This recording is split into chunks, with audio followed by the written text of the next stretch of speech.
Welcome everyone to the Build in Public podcast. And I've got one of my good friends on today, a man. And perhaps before introducing him, maybe I'll just tell a little story about how we first met. I don't know if you remember this. Do you remember when we Yeah, first I met? remember. It's good. It's a good story. Okay. So we first met, we connected, I think, on LinkedIn. And in our first conversation, you were like, I've cracked the code for going viral on LinkedIn.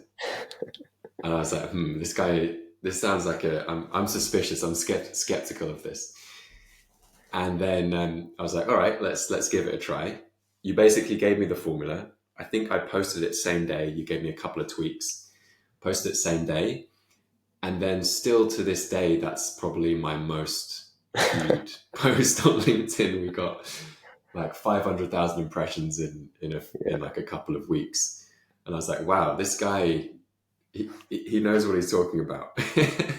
Yeah, So since then, we've kind of been going back and forward on a bunch of strategies and stuff. But perhaps if you want to just give yourself a quick intro, what led you here today, that would be great. 100%. So, my name's Aman for everyone listening. I am the co-founder of a company called The Media Engine. And so we are a LinkedIn ghostwriting, setting, and growth agency. So context is I'm like a growth hacker by trade. Like I've been growth hacking loads of stuff. And then when I found out that there's just so much potential wealth to acquire on LinkedIn and that it's basically an untapped vehicle, I went all in on about 2 years ago. So we work with 7, 8 figure agencies, coaches, B2B consultants, and we help them basically grow on LinkedIn and then monetize. We have quite strong points of view on LinkedIn. I don't believe in like huge follower numbers or impression numbers. I'm super down to like, hey, if you just create niche content, you will make a lot of revenue purely because there's just so much revenue on LinkedIn available. And I also believe deeply in the power of personal brand. I think it's like one of the last moats we have left in a world where everything is becoming commoditized, saturated, and easily replicable. And so that's where we've landed on personal brands on LinkedIn, and where I will probably be for the future. Love it. Love it. And I think LinkedIn would be a really good place to start the conversation because I think we see eye to eye on that. You mentioned at the start that you see that there's a really big opportunity in LinkedIn. Mm-hmm. Talk to me about that. Like, what's different about LinkedIn versus other platforms? Yeah, so we can like list out all the platforms if you think on top of your head. You've got Facebook, you've got Facebook and Insta put into one bucket. You got TikTok, you got YouTube, you got Twitter, you got LinkedIn. We've done all the channels. Like I've tested them all for B2B.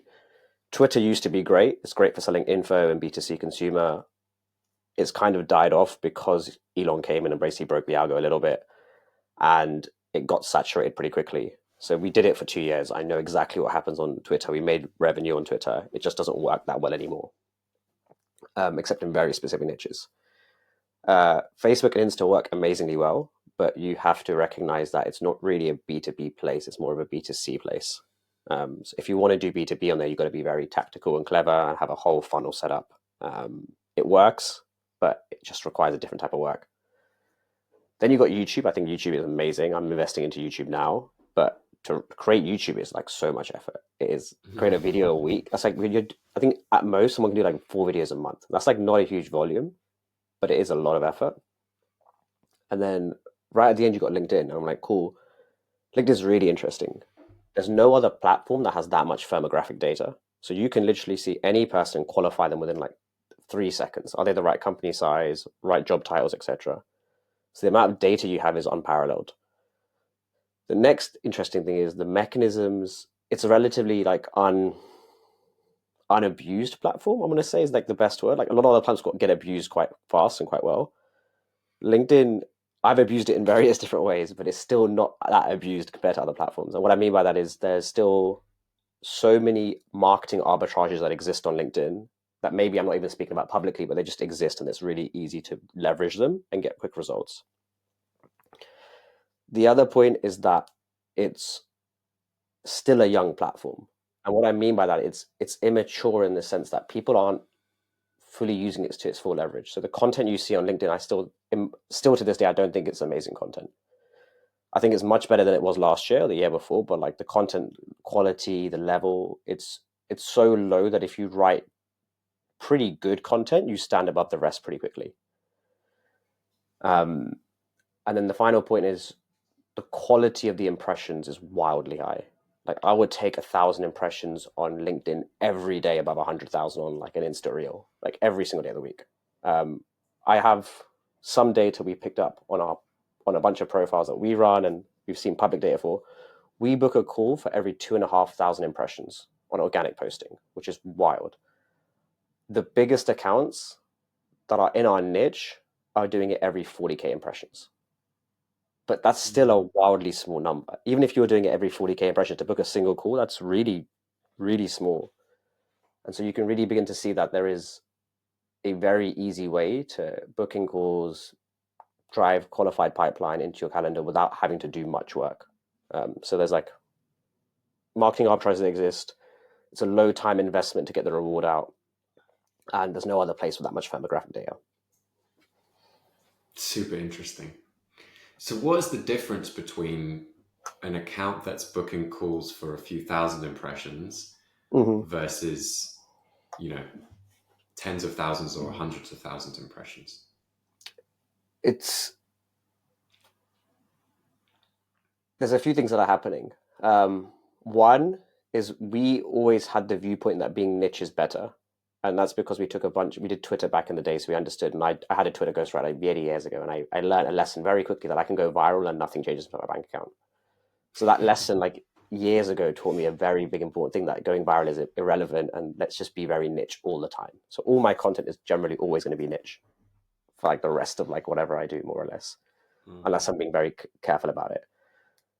Because of that, our profiles that we built, like Paolo's profile that has like 8K followers, it's just been so targeted for every single post. We've just only ever spoken about meetings booked. And there's something very powerful in only speaking about the one thing that the market wants. And doing it so consistently that we've never cared if a post got 500 impressions. Sometimes we now get like 3,000, 4,000 average. Like I've never cared if it was lower or higher. I just know it will pay off in the long run. The accounts that take more impressions to get there, I believe, fell into the vanity trap at some point. They were like, ooh, if I do carousels, I get more impressions. And so they did this game, which is fine, but it diluted the audience a little bit, which meant that they had it now takes more impressions to get the same calls booked. It might be the same amount of work. Like every post might get 40K impressions, like fair enough. But they definitely diluted their audience in the process. And it made it a little bit harder for them to monetize. I think there are various levels to this game. Like I think you should always start off niche and go really, really niche. And then if you need to broaden out, towards the end of your maybe like 1 mil plus ARR, 2 mil ARR, where you need to like open up brand more, you have a hiring problem now instead. I get why you open up to brand, but people open up brand and top funnel straight away from day one to chase impressions, I don't think make money. And you can see if you scroll LinkedIn, like there's any LinkedIn ghostwriter that gets like more than 30 likes, and then you go on their page and it's like, yeah, I've got one slot open. Like you just know they're not making more than like 3 clients. You can just tell very quickly. But even though they've got like 30 likes or 100 likes, whatever it is, so like, there's a really interesting play here. Just watch out for these like top funnel posts that don't do anything to bank account. We had another interesting data, but we had a client that went viral about a SaaS topic, and we were running his account. And then he wanted to write some posts, like, yeah, go for it. We'll edit your post for you afterwards. So the post took off and he was like super happy. I'm like, yeah, cool. But just remember, this is not related to what you sell. And he's like, should I post it? I'm like, no, wait, it's still going viral. Like, let it rip, let it keep going. 200K impression, 300K, 400K, like now 700K, like crazy numbers. And then his message to me this morning was, I'm a bit concerned I haven't got a single lead. I'm like, I know you haven't got a single lead. You're not going to get a single lead. It's a top funnel post. But 700K impressions, not a single lead. I'm like, it's a really interesting lesson that you have to learn yourself as you do a big post and you're like, oh, wow, it didn't do anything to the back end. So there's a few answers there, but ultimately it's like, don't chase the vanity metric. It doesn't correlate with revenue and everyone keeps doing it too early. Yes. So interesting. I've probably fallen into that trap, to be perfectly honest. And so how do you think about like what's working right now? How do you think about that split between, what you're calling top of funnel, which is about reach, impressions, versus probably the sort of more mid and bottom funnel, which is like generating meetings and actual revenue for your company? Yeah. So Um, there's a few things that are going on the algo right now. If you do a top funnel post and then a bottom funnel the day after, your bottom funnel gets more reach. It's like that's the only reason why I would do it.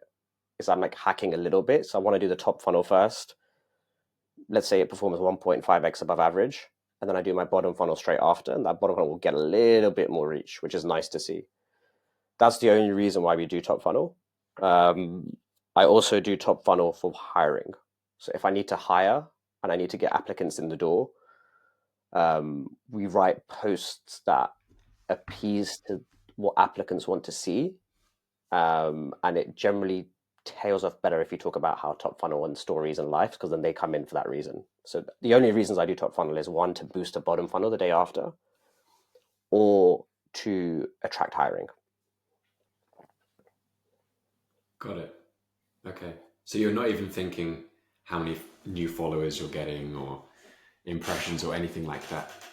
Yeah, if we yeah, so we track impressions, which is interesting. We track impressions on a daily basis for all our clients and a weekly, but we're just checking if we're above or below average. I'm not that concerned if like a post did badly, because I know if I write a post a certain way, it will do badly. It will get less impressions. Like I know that for a fact, and we have to educate clients sometimes. Like, look, this will not be more impressions, but there's a reason for it, and this is the reason. Like I put in the hook the ICP name, so I'm disqualifying half your audience. Um, we have some clients that are, they used to write very technical content. So let's say they are a Facebook advertiser, and they used to write about like how to do ad attribution and how to do UTMs, all this sort of like deep stuff. And they get loads of likes. I'm like, great, but that's like you can see who's liking this content. Now, when I put a post to like CEOs and decision makers, you won't get impressions. And again, that's because your audience wasn't full of that type of person, so therefore the impressions will fall off. So we track impressions. I just want to check if it's above or below average, but it's not my North Star at all. Yeah. It's so true as well that so many of your best clients that come from LinkedIn, they might have never engaged with your content at all. They don't. They So don't. like I have people that come to me after maybe 2 years of being connected. They've never engaged with any of my content, and they turn into a client that we work with for years and years. So it's fascinating that, but it's so hard to not get caught in the trap of who's engaging with my content, who's liking my content, how many impressions am I getting, and so Yeah. on. So we did this. I'll give you some even more like really interesting data. We set up a bunch of scrapers, so I could scrape every LinkedIn post, commenters, likers, profile viewers, new. I could script like every bit of public available data, chucked it into an Airtable, did CRM scoring. Like if you liked more than 3 times, +2. If you comment, like try to do all this stuff. What I found, and then I had my setter go through and like qualify, unqualified or qualified, like on every name that had like a high score. The people that had high scores were unqualified. Like the metrics that you're publicly viewing as a like or a comment aren't correlated to the people that you can send, warm DMs to, which is so interesting because it's scary. Because now, how do I like do outbound setting? Because now you have less data to flow onto. But two, it's like really funny because there's a bunch of people that are on LinkedIn posting about how they can scrape followers, send an outbound message, like book lots of meetings. Like, yeah, I get it, but I don't think there's a huge correlation between the two. I think there's a bunch of more revenue sitting that you just can't see, unfortunately. And you just gotta like you got to do very good posting to elicit them to come inbound to you, or watch for their Right. profile users. Not all the public metrics that you can see are actually going to be correlated to the revenue, which is very unfortunate and very makes the job a bit more harder. So are you optimizing for inbound, like people reaching out to you? 100%. We want to optimize for inbound. Our best deals always are inbound. Like I had one of my setters was working on my account and just like booking calls. I'm like, just book, show me what you can book. And most of the books were coming like unqualified. But the Right. guys, there was another account, we had Paolo's account, it was like just focus on the inbounds, like anyone that comes and just assist them through the funnel, maybe book like 3 or 4x less calls, like times. But the inbound ones are so much high quality, they close really fast. I don't need to sell anything. Yeah. The budget's already there. It's just a different style of sales process entirely, and it makes life so much easier. Like I've got worse at sales. It's really bad because I haven't had to sell so well. And then I had to like I remember when I started out, I need to bring a sales coach on. I've forgotten how to sell. I need to like retrain again very quickly. So inbound for sure, all the way.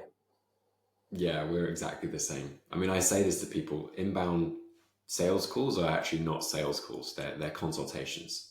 Like Exactly. you're not I, actually having to sell anything. I'm just giving strategy. I'm like, look, this is what we do. Here's how you can do it. This would work really well for you. Go give it a try. They're like, yeah, I don't want to do it. Just do it for me. I'm like, great, cool, sorted. Yeah, We're on the right exactly. track. Yeah, exactly. That's what we've found. Like just give everything away, and ultimately there'll be a percentage of people that take that and implement it, and hopefully they get really good results from it. But then the majority will probably want some support, whether it's a kind of consulting engagement or whether it's literally going in and kind of doing everything for them. Exactly. Um, Love that. I'd like to go on to a topic now of micro offers. Yep. And one of the reasons that I want to talk about this is I've got a bit of a vested interest in this as well, because I am of the belief, and I don't think the world has quite caught up with this yet. Like, I'm not sure if the world's prepared for this yet, but I am of the belief that it won't be long before sales calls are not needed at all. Hmm. Meaning, people, like we talked about the inbound, I sometimes get this feeling, and I don't do many of our sales calls anymore, but I sometimes get this feeling when I was on them where they're ready to, as soon as you join the call, they're ready to buy from you. Like they've seen so much of your content, they've been through a video sales letter, etc., etc. They understand your philosophy and your approach, and they're ready to buy. And it's almost like the sales call is just a routine that we have to go through because you have to have a sales call because it's B2B and blah blah blah blah blah. And then at the end we get them signed up and so on and so forth. So I believe there's a world coming quite soon where people will just buy something from you and Mm. they actually won't need to speak to you. And we've been testing out something that I've seen you talking about, and I haven't really seen many people talking about it, which is this idea of like a micro offer or a mini product, which is like the first step in the process of working with you. And for context, what we've been doing is a workshop basically. So it's like a strategy workshop, 2 to 3 hours long, help them figure out their market message and the go-to-market strategy. And that used to be just part of our offer that, Like the you onboarding stage, I'm guessing. correct. Like you'd have to Mm. become a partner and probably pay us, thousands of pounds a year to get access to that workshop. And what we've realized is that actually you can just have that as a first step. And then ultimately, if you decide to execute the plan together, that gets credited forward towards the sort of longer term campaign. So it's just a win-win for everyone. Um, and we've sort of been testing, like, will people buy this from us without speaking to us? And Mm. we've had a couple of people who have basically got there, but we haven't actually had anyone who's like gone to the, like seen the content, gone to the landing page, pulled out their credit card, paid us a couple £100, and then jumped on the call. So anyway, I'd just be interested in your thoughts in general about micro offers and whether there Yeah, is a world where there's no sales calls. it's a really interesting point. Let me put it on my back burner brain for like 2 minutes, and I'll come to it because I need to like let Nice, it digest a little bit behind me. But nice. I can talk a bit about micro offers and like how I think about them. And I think Please. it's a Yeah. very similar way to you. So what I the market, I'll say that what the market problem is and why I think micro offers are needed in the market. The market problem is that people are tighter on budget a little bit, in my opinion, and there's a bit more saturation, and so people are a bit more skeptical to put down 3, 4, 5, 6, whatever K it is on an offer. Um, and the people that have budget are becoming like a bit of a smaller percentage now. So what we're seeing is a bit more unqualifieds coming through the door. We're like, okay, well, how do we serve unqualifieds? I could either reduce my qualification metric and then maybe have a better churn rate, or maybe I can create a new product. And that's where it came to, like, how do we create a new product that has a good churn, doesn't have a churn rate, but still serves the people that maybe it couldn't have been served by the full done for you or product afterwards. The other thing that was coming from it was everyone is selling the same recurring service. Like everyone's selling paid ads management. Everyone is selling SEO retainers, and the issue is that you find it very hard to differentiate yourself. And when a buyer's coming, they're like, "Who do I buy from?" They're almost like just comparing bullet points at that point, or maybe comparing trust, and it's a bit difficult. So the question was, how do we differentiate without changing the done for you at the back end? So in markets where you're like saturated, commoditized, I believe a micro offer is really valuable because you can come out with something that's a bit unique, that's very low friction to buy, and that builds trust. And most importantly, can be sold without you pushing out the previous agency. So most of the time when you're selling to someone, they actually have an incumbent solution, whether it's an agency or a freelance, whatever it is, there's an incumbent solution. by having a micro offer, they don't have to change much about their behavior and their other spending patterns by your micro offer. So you're able to get in the door really easily. And once you're in the door, the upsell chance is much higher. Like you're gonna you either gonna upsell this month, you're gonna upsell like whatever. Like you're trusted now in the organization. So that's the reason for a micro offer. It's like, to get through the door, to differentiate, and to work on an upsell faster. So for me, that personally works really well in e-com paid ads. Like that's probably one of the most saturated niches that I see, and they all need more micro offers, and they need to give more value to the market first, because right now they can't. There's just not enough e-com brands to take away from right now. Our micro offers are like various versions of like done with you and down sells and like one-time offers and workshops, in a similar sense to you, just to like get the needle moving and get the momentum on the deal. Do I think that they can be sold without needing to ever speak to me? I think so, if the ticket price is low enough. And I have sold like 2K, 3K over Google Docs, and like there's a whole community of people that sell over Google Docs, and like we learned from that. We're like, that's really interesting. Let's try that a go, and it does work to a degree.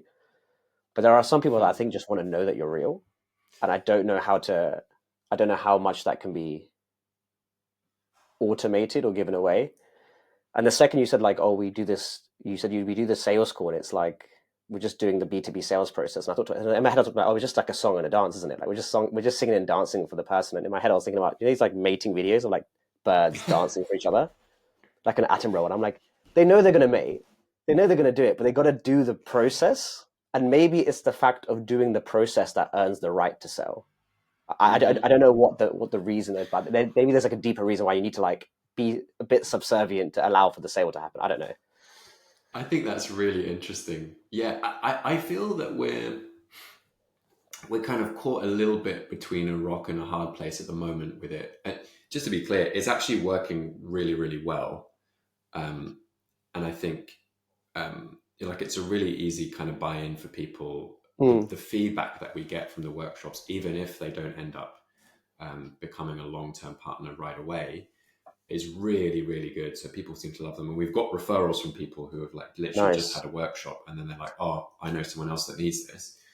So that's working really well. But we're kind of in this place at the moment where I think we either need to charge less for it if we don't want to do sales calls, or we need to charge more for it if we are doing the sales call. Because Gotcha. we've kind of underpriced it at the moment, in my opinion. So I mean, I could just give you the numbers. We're charging, so we full price will be £597, and we've got a like early bird at the moment because we've just launched it for £497, Yeah. which in my opinion is really undervaluing actually So the cheap. And workshop. your It's hourly so rate's probably cheap. like 500 anyway. So you're like, it's probably like, oh, like it's probably 30% off regardless. So that's Exactly. 60% off, probably even more.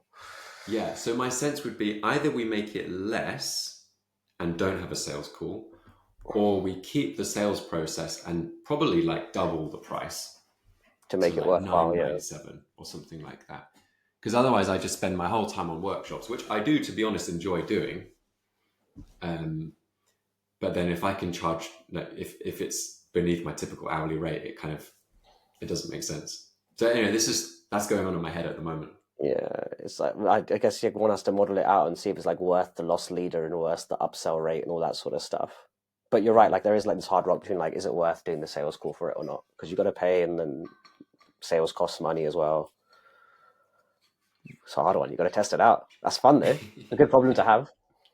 Totally, it's a good problem to have for sure. I wonder. Okay, awesome.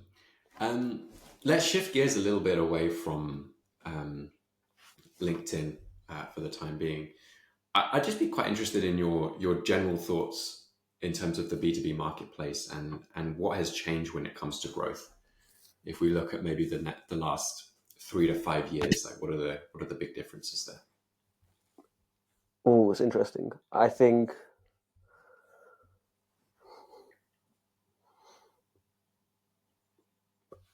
the biggest thing is trust. It's probably the most like the main thing. Like I think everything stems from that. Like trust has gone down in the marketplace, and as a result, we're having to do more marketing to build that trust, and we need to be more intelligent about the marketing we're doing. Like it's like the very like big high level problem that I see. Um, As a result, I believe we're having to go less demand capture, more demand gen. Like we have to go a bit higher up and a bit earlier in the journey. Um, I know of lots of companies that were mainly, let's say, demand capture in the sense of like we do SEO and we do Google search ads, and they're like they print a lot of money from like just capturing whoever's in market, winning 30% of deals, like just above average close rate, etc. And I believe that these guys are struggling a little bit more now because quality of those deals come lower. There's more competition. Everyone knows that tactics. So like everyone's jumping in, increasing the CPMs. Like it gets a little bit harder to do the whole demand capture piece now because it's just so easy to spin up an ad campaign or just so easy to do all those bits. The more interesting bit is like if you just go like one level up, just like maybe like problem aware as opposed to being like solution aware bottom funnel, you access this bit of the market which is like kind of underserved, I'd say. That needs a bit more creative messaging. There's more creativity in that space allowed, which means there's more arbitrages available for you to play with. What I mean by that is like if you go too far to the bottom, you're just competing on like the deliverable and the price. If you just go a little bit higher up, you're competing on like who you are, what you serve. Like there's a little bit more involved in the decision making. So I think B2B marketing has changed a bit in the sense that because there's so many competitors that come in to the bottom and they all want to like harvest, if you just go slightly up a little bit, it works. There's a bit more open space for you to play with. That's like the general level, and therefore trust is a bit higher there as well because you're not competing with a bunch of players. Interesting. And how do you actually do that in practice? How do you go higher up in the funnel? Yeah, so it's what we do instead of like you write LinkedIn posts instead of running Google search ads. There's like an element of that. Unless you're like local lead gen, like you can do the Google search ads, but like unless you're like bigger, like go into where people are hanging out on social and put out messaging in front of them that resonates with them and that they agree with and that like compels them to do some action. It means doing micro offers because that's like a little bit earlier than the solution. It means doing done with use. It means finding a way to create momentum in a relationship before they need the full service. Um, it means running ads on paid social that are more video and more educational as opposed to like buy this 5997 product, which I'm sure you do that on the retargeting layer, but maybe not on the cold front layer because that's not going to work. Yeah. Yeah, absolutely. I mean, you know this from chats we've had, but we've really leaned heavily into the sort of demand building, demand gen approach, and we basically do very little capturing of demand Mm-hmm. now. So like probably 80 to 90% of our time and energy is spent on how do we build our own demand, how do we create customers out of thin air uh, with our demand building kind of demand gen process. And what we found is that it's almost like you're kind of filling up a bank account. And every time you try and capture some demand, you're like taking a withdrawal from that Yeah, account. And it's such a change in philosophy because everyone wants to generate leads. Everyone's like, how do I? Yeah, but they're in my retargeting ads, but I don't know who those people are. Like, how do I get their email addresses? yeah, And it's like, no, don't worry, they'll come to you. They're just doing the buying journey without you. And I think that people are really uncomfortable about that. But we yeah. have, I mean, we're very similar to you guys. Like, we ran experiments in our own business. We had like 2 to 3 months of running a sort of very lead gen focused demand capture uh, campaign with like an opt-in and a video sales letter and like a giveaway to book a call and all that kind of stuff. And we booked tons of calls and we generated tons of leads, but the actual revenue that we generated at the end was less than when we just switched to demand gen, took out all of our opt-ins, took out anything that like any friction at all in terms of the, Wow. the capturing process. We had something like a third of the number of sales calls, but Mm-hmm. we generated more revenue. Wow. So it's like it's so much more efficient for us personally, and it's not, maybe it doesn't work for everyone, but that was such an eye-opening moment for me. Really at the turn of the year of 2024, and we're like, right, I'm going all in on demand gen now. Interesting. Interesting. It's wild. It's like I think I said it. I've said this sort of thing, but like not to the like in this podcast, but not to the extreme that you're saying it. If that makes sense. So I'm like, yeah, Mm. just go top funnel. But I'm not saying like go all the way to like just go like not go top funnel, like go demand gen, don't gate anything. Like that's really interesting. And it like hypothetically and theoretically will make sense, and you're seeing the results from it. So that's awesome. Like, yeah, don't delay the ask; you get a bigger ask at the end of the day. You hope so. I mean, I don't know. I mean, we still do things like we'll do. It's very soft. So if we post on LinkedIn, comment to get a copy of the Figma file or whatever. Yeah, But even that, I'm wondering whether maybe just remove that. Um, so yeah, it's we'll see interesting. when we I get know to. some people that do remove it entirely, and it like works. There is like a full play there. Yeah, it's a bit like jumping off a diving board. Like you have to be. There's those few seconds where you're like, "Am I going to hit the water? Like, is this good?" Yeah, yeah. But it's not even a few seconds. It's like a good month. I don't know. I don't know about your like time frame to like see the results, but what I can tell you, for example, from our profile is that this is a very small test we did. It was a kind of a forced test. So we scaled the biz. We did really well. We hit capacity. We did to hire a bunch of people. I'm like, cool. Let's shift all our post to hiring posts so that we can just fill our Hmm. pipelines up. Did that for 30 days, 45 days. I'm like, crap, we have capacity. We need to hire, we've got the increased cost. We need to go get more clients again. Let's change it all to lead mag, sales, authority building, all that sort of stuff. It took us 30 to 45 days to get back ramped to our 2 calls a day mark. And we have a perfect profile in the grand scheme of things. So it Mm. still took us 30 to 45 days to ramp up. And we had everything good. So the question is, what would it take if everything cold, like nothing is like already there, like that's going to take a much longer time to come into it. And for me, it was like it was a good lesson for me to learn. I'm like, I need to educate my clients. Like this, if you have nothing going from the beginning, you need to you need to believe this will take time, but it does work. But there is a commitment, like a diving board you got to jump off of. Basically, what you said there, where you need to like commit to this journey. 100%. 100%. I mean, I would say it's at least 3 months really Yeah, to see a proper impact. But this also kind of comes into the conversation about paid on LinkedIn, yeah, which is obviously something that I'm a huge believer in. But I think what's interesting is it's probably allowed me to be a little bit lazy about the quality of the content. So I feel like you've really gone the direction of like just making sure the content is like killer and doing exactly what it needs to do. And potentially for me, I maybe rely a little bit on the ads. yeah. Um, so I'd just be interested in your perspective on paid on LinkedIn at the moment, if you do it or if you have any Yeah. opinions on it. I do a little bit of paid, not much. So I think my viewpoint on being like heavy on organic is not entirely correct all the time because we create a lot of content. Like we are like churning our meals a lot to create content. Like we're creating 20 posts for every client every month. We're doing like hundreds of posts a week. Like our team is like pushing out and they're very high quality, but that's like a lot of work to spin. Mm, mm. And like now we're like, how do we? And there was this podcast with Greg Eisenberg. Like he does like this business called like Late Checkout, like awesome. And he's like, it was a snippet of him talking to a guy that runs a bunch of Facebook funnels for a company called AJ Smart. And they were basically saying like someone was bragging to them saying that, oh, I only do organic. And he's like, what do you mean you only do that's dumb. Why would you only do organic? Like it pays like this huge distribution. He's like, why would you be that naive and like, egotistical, whatever the word is, or I can't remember the exact phrase. Like, so paid is like, even though we do a lot of organic, I want to do more paid because I do believe that there's leverage in paying for media as opposed to having to fight for the impressions on every post in some senses. Um, in terms of like LinkedIn performance, again, we don't do a bunch of paid or too much of it, but it's just like killer. Like the Yeah. quality of the impressions you're getting are just ridiculously high, and the targeting is so good on LinkedIn.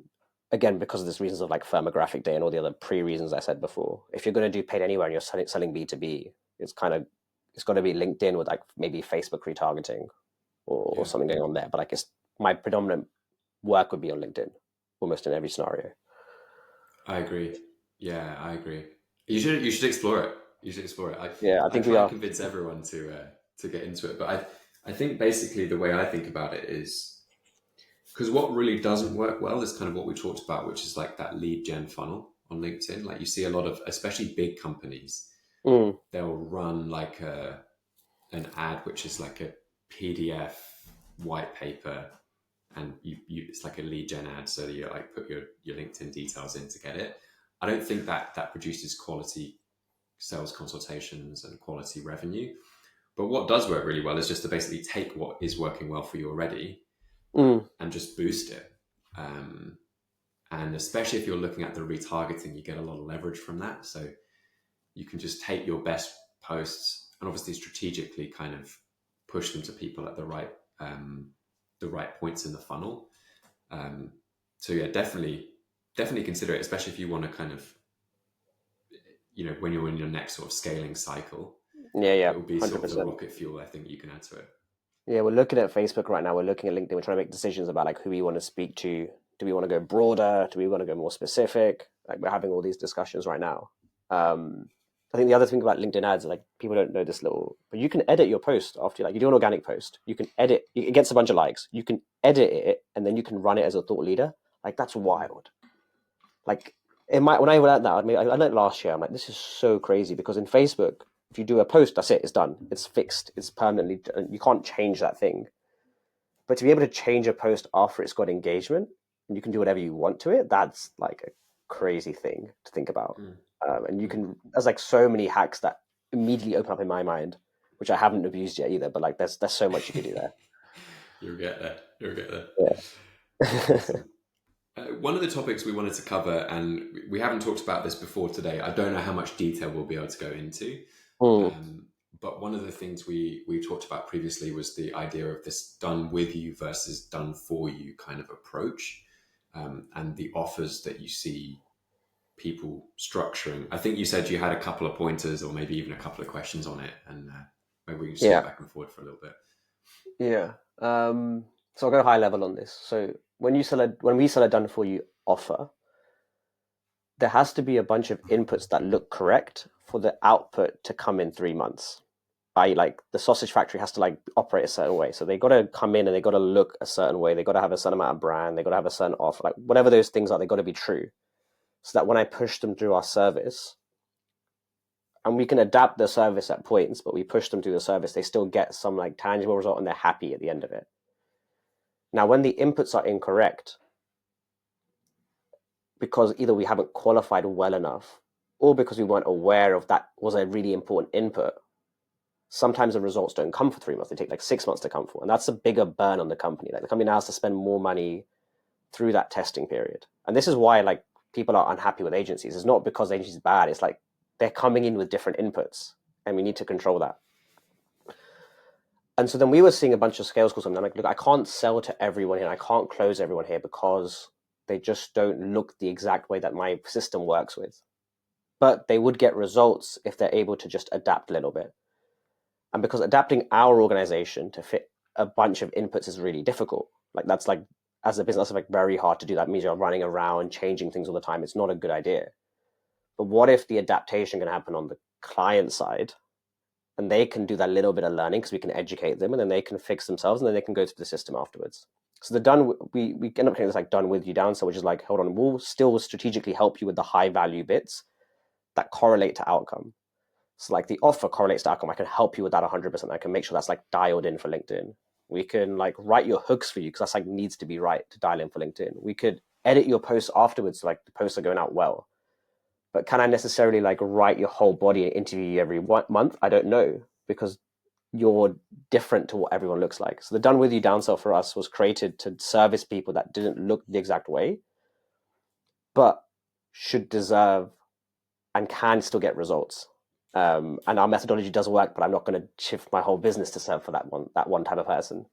So that's what the thinking was. And then we realized, no shit, done with you is really profitable. Like if I do this service, like I'm not doing much work. I'm giving the high leverage work, let's say, but the execution, which is where like the margin goes for the agency, is being done by the client now. So like this is really interesting. I'm like, okay, this is basically the coaching course model, whatever. We're slowly getting to this model over here. And I didn't want to become like just selling courses because I don't think that helps people get results. Essentially, that this done with you, I'm like, we're heavily involved in the client at several points to make sure that we're still going through the machine in the right way, let's say. So the question that when I messaged you, I'm like, how do you, and I know you had various offers, like how do you manage them all? How do you correctly route people to the place? And what makes more for a scalable business model that like serves you as a business owner? Because you like the business owner needs to be like make profit. Otherwise, like we're not here to serve the clients all the time. We still need to serve ourselves. So that's like what I Yes. was like. My brain is in the mode of thinking. Henceforth, micro offer discussion came up. Like, what is the way to serve people? Is what I'm trying to get to here. 100%. We had a very similar process, and kind of, I think I probably made all the mistakes in the book here. So and everything we do is around that perspective of how do we serve our clients and how do we make sure that they get results. What I noticed with that, so obviously we started our business as an SEO agency, and we've kind of evolved over time to being what we refer to now as a growth partner, which is a much more holistic approach. But the problem with that, if we're doing everything for everyone, it becomes a huge kind of burden on our side. And so we have to price very high. It's a premium, very premium offering. You're not going to get us as a partner unless you're paying us thousands of pounds a year. Like, there's going to be probably a big setup fee, probably thousands of pounds per month in retainer. And then a lot of our deals have a performance element to them as well. And that's just prohibitive for a lot of companies. It's a really good value exchange because you're getting a whole marketing team. And I have a big kind of, my perspective is all around, I think it really, I'm a big believer in having the sort of senior level practitioners being the ones who are actually on the tools doing the work, rather than kind of, I sell someone something and then it's like a junior account manager who doesn't really know what they're talking about, kind of actually doing the service. But then again, if you're going to get those experienced people, it's going to come with a price tag. So the difficulty is like it's more expensive for people, and B, the number of clients that we can serve is pretty limited. We can't partner with that many companies at a time. And I noticed this in my SEO agency, which we've now kind of absorbed into really part of the service, although we still separate the brands slightly. But we got to a certain level, it's like 20 to 30 clients. I kind of realized, like, if we were going to go to 50 to 100 clients on that basis, the service level would drop. Like, there's just no way that the service level would not drop. And I wasn't really interested in running a business like that. And that's where the idea of B2B came from. And that started as done with you only. Gotcha. Consulting people and helping them with their growth strategy and stuff. But then I realized the problem with that is that a lot of people just need help with execution. Like, they just can't actually put it into practice. So that's where we are now, is we basically have our highest sort of level of engagement is something we call a growth partnership, which is almost entirely done for you. And, we're very, very selective who we take on. It's invitation only. We don't actually really talk about it publicly. We then have a done with you offer, which is basically, we're calling it an accelerator, which is pretty classic, but it's basically, here's all of our IP, work with us one-on-one. So it's not a course or kind of coaching program. It's a consulting engagement where we'll work with you one-on-one. But the only sort of line in the sand is that we're not going to be doing stuff for you. So we're not going to be actually in your ad account running your ads or, creating your marketing assets. We'll help you do it and give you everything you need to do it yourself. And the benefit there is that it's, from our perspective, it's a lot less of our time and energy. So we can really drop the price point quite a lot, but it still can be profitable for us. And then on the client side, they get to work with us and kind of follow our proven process without having to, fork out for this kind of larger price tag. And I think the other benefit is it's like that sort of teaching people how to fish versus bringing them fish is like, I think you could argue it's more valuable, but where I've seen it fall down is where if people don't execute well, that's the challenge, because, you need to make sure that people are still getting results. But that's where we've sort of ended up now. So it's like hybrid consulting and then a more sort of done for you agency offer, which is like our highest ticket. Yeah. I think we've sort of done it the same way, sort of. So like let's say your SEO agency was like our current, like our done for you LinkedIn ghostwriting agency. We grew it like hit. So I think we have similar numbers like the 2030. Like, oh, hold on, how do I serve more without making this worse? And how do I serve better? And the answer is like either go for a volume play and then reduce the service delivery, which is like a thing that people do and it's fine and it serves most of the market, or like go for higher value clients, higher performance deals, more work in, also fine. Or where's this like hybrid offer, which is like, hey, done with you, drop the price point, do a bit of both.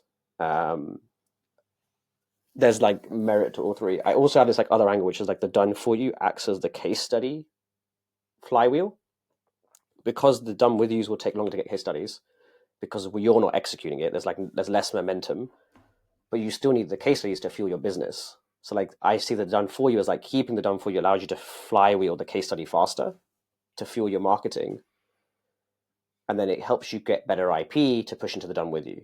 Like that's how I I was like agree. seeing the model.